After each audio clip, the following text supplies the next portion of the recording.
Hi, I'm John Twist of University Motors, and today we have the Stromberg Carburetor. So many of you have contacted us by email and said, please show us the Stromberg.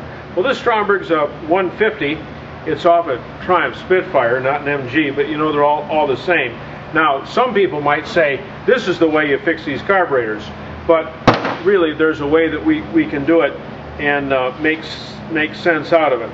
So we're going to take some close-in shots here and show you what's wrong with the carburetor right at the get-go, and then we're going to go ahead and do the repairs. Okay, so here we have the choke. It's actually working.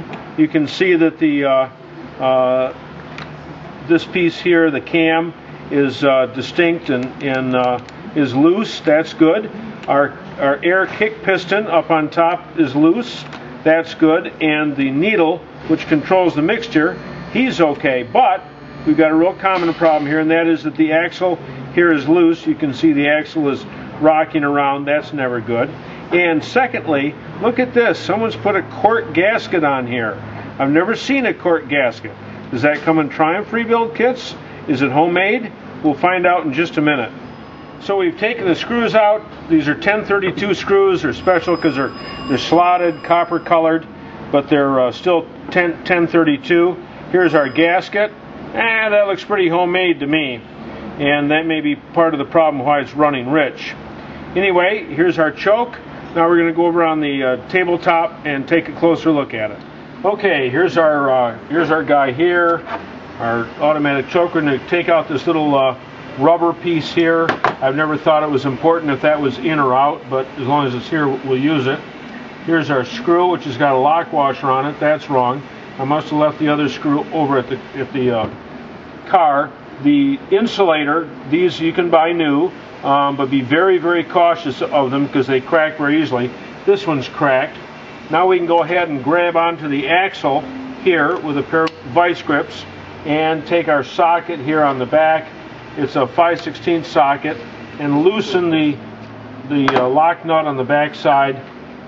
The lock nut comes off, and our assembly here, which has got the cam and the fingers and so forth, it is really unnecessary to take this any further apart as long as it's all working well.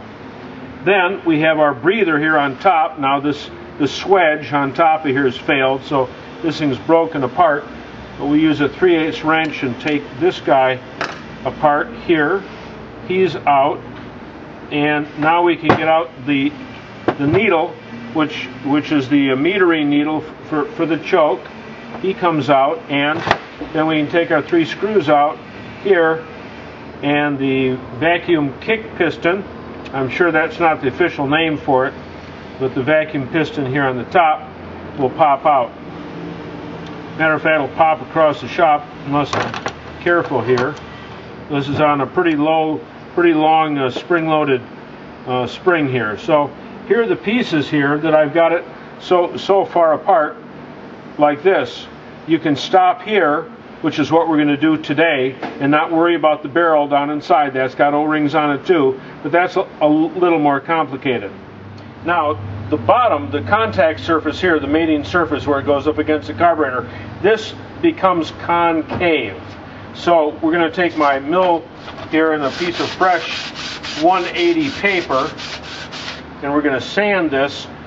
Depending on where Andrew's focused here, you can see that this is untouched, so this is concave, and we're going to sand this until it goes absolutely smooth. Now, as we're sanding it, of course, we've got all these little pieces of aluminum. They're going to creep up inside this unit, and let me tell you, no unit on the car hates little pieces of contamination more than that air kick piston on the choke. Now, except for a couple little tiny areas, this is nice and clean. But there's a lot of aluminum up inside these holes here, so we have to blow those out very carefully. To make sure that we don't get the contamination in there, I'm going to blow in here, and that blows air out of this hole here. If we blow the other way, it's going to come up inside here and get trapped.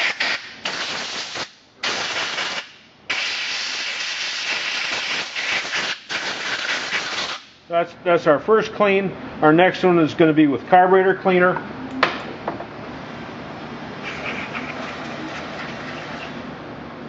And we turned the camera off there for a minute because everybody knows how to use carburetor cleaner, but the owner of this carburetor had the car had painted the carburetor silver, but instead of making it silvery that way, I'm going to make it silvery by spraying the carb cleaner on it and by using a small brush, little toothbrush. I brought this from home. My kids usually use this on their teeth. No, just kidding. Say, make sure that you visit our website, www.universitymotorsltd.com. You very well have come here from there, but if you haven't been on our website, please look at it. My technical book is there's information for ordering that there, and there's also information on eBay. If you look up our name, University Motors Ltd, we've got some items on our eBay store, which is the technical manual along with some of our Gold Star products. Well, this is about as clean as I'm going to get it, and I'm going to turn the camera off for a minute until we get it really, really clean. All right, now we got this guy pretty cleaned up. We're going to take a number 832 tap, and we're going to go into these holes. We're going to clean these holes up, make sure that they're really nice for the screws. You want to be very, very cautious when you're tapping this stuff. You don't want to break the tap off, that is for sure. So we're going to get these guys all cleaned up. In the meantime, you can see back here that I've got the end cover for the air kick piston.